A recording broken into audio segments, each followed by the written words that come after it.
Hi, and good afternoon. Welcome to Leadership Stars with Linda Patten. As you know, I'm an international speaker, a best-selling author, and an expert in leadership, transcending reluctant leaders into successful, powerful leaders. And I do use my program, The Art of Herding Cats, leading teams of leaders. But this program, Leadership Stars, is really designed for you. I'm bringing together leaders in various aspects of a leader's world. So we've talked to publishers, we've talked to women of joy, we've talked to folks who do power up your follow-up and areas like that. And so the idea is to bring you leaders that will help you to grow, help you to be more successful, help you to be more confident in being a leader with your team, and to take you from being on that hamster wheel of recruitment and put you on the upward slope to being successful through retention. And today I have one of my favorite friends. She's just an awesome lady. I've worked with her for about 2 years now. And Mary Knippel is the Writer Unleashed. And I love her story about writing and why it's so important. So I wanted you to hear that today just before Christmas. And so, Mary, welcome to our program. Thank you, Linda. I'm delighted to be here. Yeah, and just for you all to know, it's still raining and windy where she is, and it's cleared up over here. So I'm hoping that rain will carry over to us so that we don't follow the trends from last year. Anyways, Mary, if you don't mind, I would love for you to share with the audience sort of your journey. So a bit about your biography, you know, how you got to where you are today, what you've done, and then tie that with why you do it. Why are you the Writer Unleashed? Oh, thank you, Linda. I love sharing this information because it gets the message out that your personal story has universal appeal. I have been a woman in transition for as long as I can remember, because I've been a stay-at-home mom. I've been the go-to person for the school.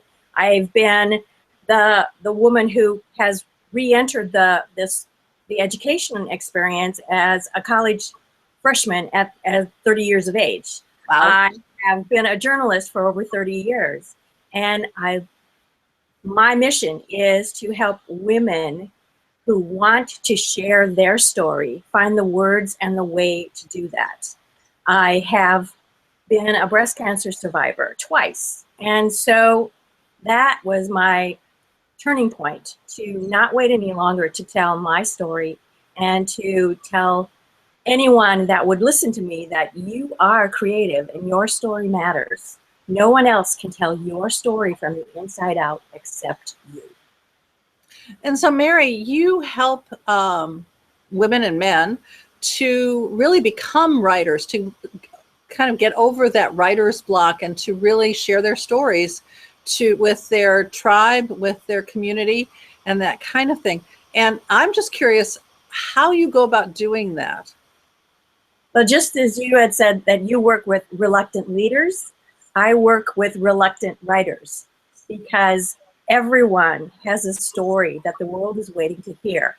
And they don't necessarily understand how to put things together. And so, because I ask really good questions as my background as a journalist, I put people at ease, we have a nice conversation, and before they realize it, they're uncovering gems that they haven't been sharing to let the world know who they are and what they're passionate about, and how that story has transformed them into who they are and what they're doing. More often than not, there's some thread that has been passed down from generation to generation and has been burning within them, and they're carrying on a story that they don't realize. That's fascinating. You also do a lot of work with journaling and the creative aspects of putting together a journal. I know that you're starting to do stuff with art within the journal. Could you tell us a little bit about that? Well, the story is within all of us, and it's so personal that a lot of people just don't even attempt being able to verbalize it. And so when I put it in the context of having a conversation on paper and just doing a download of what's been swirling around in your head and getting out of your body and being able to just let it go and release it onto the page. Maybe you'll go back and read it later. Maybe it'll be the seeds of a bigger story of the memoir that you want to write or the program that you're developing. But putting it in the pages of that personal journal and being able to do whatever you want within those pages, whether you're going to collect magazine images that make a collage and tell the physical story of what you want to relate. When you don't find the words, you have the pictures that relate what it is that you want to say. That's awesome, Mary. I know I've seen some of your journals and they're just absolutely amazing. So for women who are considering stepping into leadership, why is it important that they rewrite their stories and claim those voices in order to be seen and heard? Why is that important to them and to their team?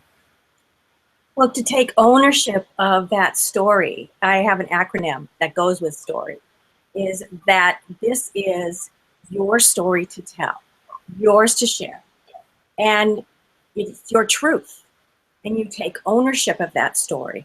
You receive the wisdom of the story, and you remember that it's all about you. And when you put all of those in context and together, you recognize that there's something that the world is going to receive from you sharing your personal story. Everyone has something that's their personal story that really it affects the world. Okay, and that's fascinating. Keep going. So many people don't realize that I'm just one person. How can I have an impact? Well, think about so many people that if they had stayed on that course, how different the world would be. Yeah, and some of my greatest examples of leadership, feminine leadership, come from individuals who didn't necessarily perceive themselves as being a leader. I know my mom was a community leader long before that was something that was I mean, today people talk about being community leaders, but back in the early 50s, early 60s, that wasn't a term that was coined. And yet she was out there connecting with people, leading folks, and it was a whole different, when I started looking at it, it was a whole different story than what I perceived of her when I was a child. So I think also telling the stories of our past leaders, the Eleanor Roosevelts, the Edith Wilsons, even the Sheryl Sandbergs of the world, and how they have impacted their stories have impacted women leaders. Look at what Sheryl did with her book, Lean In, the communities that we've created around that. And recognize how we are all connected. We are all on a journey that we couldn't go any farther if we didn't recognize that there's a connection. Mm-hmm. I think that's so very, very important. Mary, just a quick question. I discovered a website called 750words.com. And I know I find it a great place to just almost data dump. You know, it's whatever I'm thinking, whatever has come up that day, just to be able to put it out so that I don't forget it. Do you have other sort of mechanisms like that you suggest to your reluctant writers as ways of, you know, writing on a regular basis and just being able to get the story out? I'm very old school. I like the pen and the paper. And that is where I strongly encourage people to start, because there's no way that you're going to accidentally send this out into the world as if you were on the internet and on your computer, that you wouldn't accidentally push one key and it would be shared. So, and also there's the connection of using your hand on the paper with that pen, that it goes from your head to your heart. That's a strong connection. And you're in a different place in your head when your fingers are on the keyboard. That's different. And so that's why I'm very old school as far as how I really want to see you journaling. But if the 700 words gets you doing it, then go for it, because it's all about you. Right. It's funny because I have always been a paper and pencil kind of gal. And then I discovered the site and it was like, wow, I can sit there for 20, 30 minutes and really sort of bang out a story for the day. And of course, I'm a goal-oriented kind of person, and it's really kind of cool. You get little badges, for having blogged X number of days, different times of the day, that kind of thing. So that's motivational as well for me. Yes.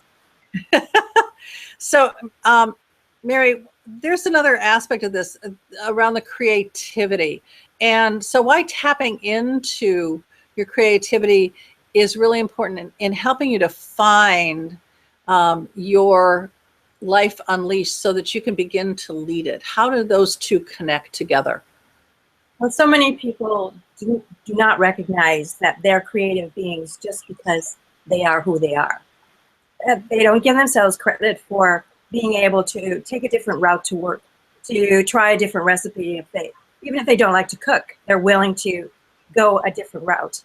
And so tapping into your creativity just opens things up. You're willing to experiment. You're willing to grow in a different area that you're not necessarily adept at. And you push the edge, the envelope. You're curious. And that frees you up to be open to the possibilities of what comes next. It lets the universe know, hey, I'm alive and I want to experience life. And being able to express that with your writing, with whatever art that you want to pursue. Not all of us are going to have something hanging in the Louvre, but we can play with paint. We can do watercolors. Look at how the coloring books have just exploded. Mm-hmm. And that's an area where people would not necessarily say, well, I'm not an artist. Well, you have to decide what color to put on that parrot. It's not paint by number. Just the fact that people would be letting themselves be open to what comes next. That's the creative beauty of it.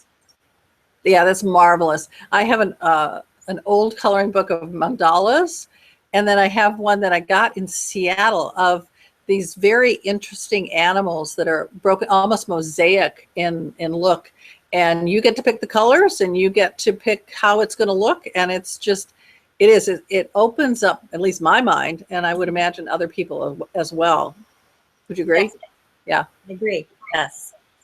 So, Mary, we're at almost the end of the year and going into 2016.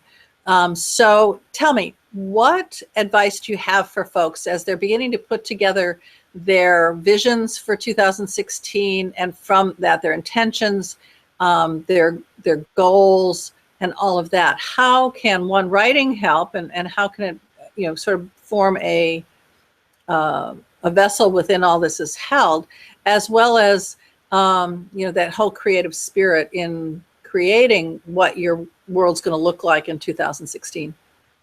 Well, the journal can help you envision on paper what it is that you want to accomplish. You review where you've been so that you can see, did that work? Is that really what I want? And reevaluate going forward. How do I assess where I am to move to those goals? Were they too grand? Were they grand enough? And by making your list and then going back and saying, is that really what I want now? Always being willing to revisit it and tweak things. Mm-hmm. Because life changes in an instant and we have to react. But we also, if we're planning ahead, if we're open to being in the moment and also recognizing the synchronicity of things happening and in an instant, that life is beautiful and unleashed. So I acknowledge anyone who wants to create a dream board, a vision board, so that they physically have an idea of where they're going, but also making a list of these are the 3 things that I really want to see happen, and then plotting out the baby steps to get you started so you're not overwhelmed with, well, I didn't lose the 50 pounds I thought I was going to. Yeah. You kept buying the same groceries that you did. You didn't start an exercise plan. And I didn't get that book published. Well, not if you didn't start writing in the journal to know what the book was going to be about and who you were talking to in that book. You have to start baby steps. Yeah, and Mary, that really ties in with the 12 steps in my program. The whole thing of creating a vision. What is your vision for the future? And incorporating all 5 senses. And you've tapped on that. You know, your vision, what you hear, what you taste, what you smell, what you feel, all of that as part of your vision. So really getting creative around that. And then from there, you know, what are your milestones? What are the stars that you need to hit in order to get there? And of course, I have one other that, especially around network marketers, which is what happens when the naysayer says no? Does it really mean no? Or what does it really mean? And what does that do to you and your vision? Does it knock you off track and you never get back on? Or do you just see it as, gee, one more no that I don't have to experience again? So all of that very nicely ties with how I share with leaders as well. So Mary, one other question for you. And I'm going to read this one because it's really impactful. What difference does an ordinary story make in this world full of incredible discoveries and heartbreaking sorrow? Being just one person, why does my story matter? Well, I will give you my example in that I have been diagnosed with breast cancer twice. So start out with the statistic that 1 in 8 women will be diagnosed in their lifetime, making it personal that it happened to me twice.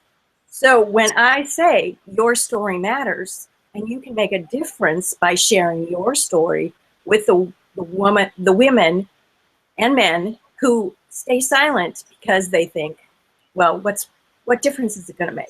It's going to matter to you, and in that sense, it matters to everyone that you impact, everyone that you encounter, because you're different, and then you can help them be different. You can help their voices be heard by allowing your voice to speak up and rise up and unleash. So Mary, have you written your story about your experiences with breast cancer and how that impacted you, how that changed your life, your direction, that kind of thing? Yes, I have written blogs about it. I have written magazine articles about it. And I am working on my book, The Secret Artist, Give Yourself Permission to Let Your Creativity Shine. So Wow. it's part memoir because it tells my story. And it also gives you the opportunity the invitation to tell your story, because there are journal prompts at the end of every chapter to invite you in to unleash your story. So Mary, tell me just a little bit about how you work with your reluctant writers. How do you get them writing and enjoying writing, not seeing as a like a scholarly exercise? What do you do with them? Well, I give them writing prompts. I give them examples of how you can tap into your story by going into your memories and things that you might not necessarily think have a correlation, but you could pay attention to the calendar days. You know, we're in the holidays right now, but every day of the year, there's something that people are celebrating, from Chocolate Day to Squirrel Day, you know, and there may be something that gives the writer the idea, oh yeah, I have a correlation with that. I know, I mean, from your favorite chocolate to what about those squirrel moments where we're just going round and round and round on that treadmill and we're just, I got to break out of this. And so there are opportunities for us to have our voice be heard, and giving them permission to just take the download from what's going on in their head to put it on paper. And the idea is that it doesn't come out perfectly formed, that you're going to go from that download to the article that you're writing, the blog post that you want to share, the website content. It has to be crafted. But the idea is you have to get the raw material onto the page. And that's what I help them do. I help them give themselves permission to get the raw material, to get that content, so that we can choose the nuggets that are going to be shared. Okay, sounds good. Mary, do you have any other words of wisdom that you'd like to share with our audience about writing the new year? I mean, you've given us some really great kernels as far as how to write. I love the fact that you're using days of the year. I have a question. Is there a day of caramel? I mean, you said there was one of chocolate. Probably. I wouldn't know specifically, but you could research it. I'm sure you could look for the celebrating the day of caramel or caramel specialties. My advice would be to start small. Choose a time of day that you are going to build that writing muscle, because just the way you go to the gym and you don't pick up the 50-pound weight first, you pick up the 5-pound weight. So you decide, these 5 minutes, I'm going to just do the download of what's bugging me, what do I want to work through, a question you want answered, and you set the timer for 5 minutes. You write the date, and you ground yourself on, write down where you're sitting, describe your surrounding. That might be the way that you get into every one of your journaling experiences, so that you're grounded. And then you just keep your pen moving for those 5 minutes. And you may find that 5 minutes is enough. I want to increase it, 15 minutes, 20 minutes. But you're building your muscle, that writing muscle, because you decide, this is the time of day that I am going to meet myself on the page and find out what I'm thinking. And from there, you can have content for your website, you can have content for the book, you can have content for the script that you're writing for your next talk. And there's where you meet yourself and get to know what it is that I really want, what's bothering me, and how am I going to get to the next phase of this? Where's my solution? Mm-hmm. It's almost like you're setting a writing ritual. Yes, a writing practice. Mm-hmm. You pick a location, you pick a time, you may bring your favorite beverage with you, maybe a little snack or whatever, but things that you will do every day in your journaling time, so that it becomes, as you said, just part of what you do every day. And I like the idea of describing your surroundings, and sort of what's happened there that may be a little bit different from day to day to day, and really starting your writing from something that normal, and then from there, launching into something that's extraordinary. Mm-hmm. Many people write in travel journals, and it's not unusual for them to sit down and describe the people that's sitting around them, and this food is so different. But every day is a new experience. Yeah. So treat it that way, and record it. Yes, exactly. My husband actually writes our travel journals. He's amazing at doing that. But you're absolutely right. You write about where you went, what you saw, who was there, the foods you ate, what conversations you had, and they're so rich. I mean, I go back and I look at the ones, the first time we went to Dornoch, Scotland, which is my dream to live there, and I can picture everything that he's written, and actually can embellish it and look at even more stuff. So it keeps the dream alive, because I have not only the picture in my office, but I also have the words to look at as well. So I agree. I think that's fabulous. I've actually found that even though I'm probably more creative early in the morning, that my writing piece is in the evening, just before dinner. And I sit down and will journal the day and my thoughts, and I'm planning on turning those into blogs for 2016. So at the moment, I've got 35 of them. We'll see how that goes. So Mary, I know that you have something absolutely awesome for our listening audience, viewing audience. So would you tell us a little bit about your free gift? I'd be delighted to. We're talking about reluctant writers, and I talked about writing prompts. So I have created a document that will help those people who want to be writing, whether it's a blog or an article or something for their website, something to put on Facebook. It's going to give you some place to start, some ideas of what you can be saying, because when people come to me, more than likely, they don't think they have anything that they're going to share. They don't know what's appropriate. Mm-hmm. And so I have put together a document that gives you a list for those people who love lists, and also some guidelines. Mm-hmm. Because you want to share so that your readers can know, like, and trust you. They mm-hmm. can transform into possible clients and customers, but you have to offer something of value. You're not going to be putting, I have this great service and come and buy from me, because that's not the way to be offering value all the time. So this is your starting point to help you know that you're offering something of value when you're sharing about your life and they know who you are, because more and more people want to know you because they're buying you, not just the product or the service. Exactly. So important that they know, like, and trust you.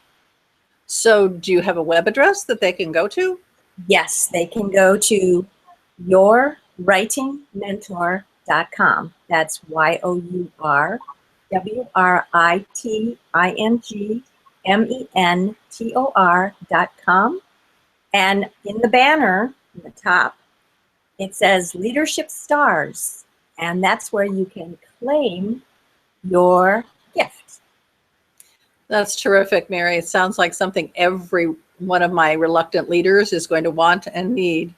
And for those of you who'd like to step up, step in, and step out into leadership and discover whether you are a leader, so in essence, the you are here of your journey of owning leadership, then take the assessment at dare2dream/herding-cats-2. And not only do you get the assessment, you also get the first lesson in the first step of my 12-step program on defining leadership. So a little extra bonus for you as well. So Mary, any last words that you'd like to share with the audience? I would like everyone to step into their writing mode, because they have a story that I'm dying to hear. So please put pen to paper and let's hear it. Your voice matters. Thank you, Mary. And I so agree that everyone's story can make a difference. Someone's out there who needs to hear what you have to say, and that's truly a leadership moment. Thank you so very much for being here, Mary. Thank you, audience, for listening to our program, and look for the next program in January. It'll be on the second Tuesday in January. Be safe, be sane, and have a great holiday. Bye-bye.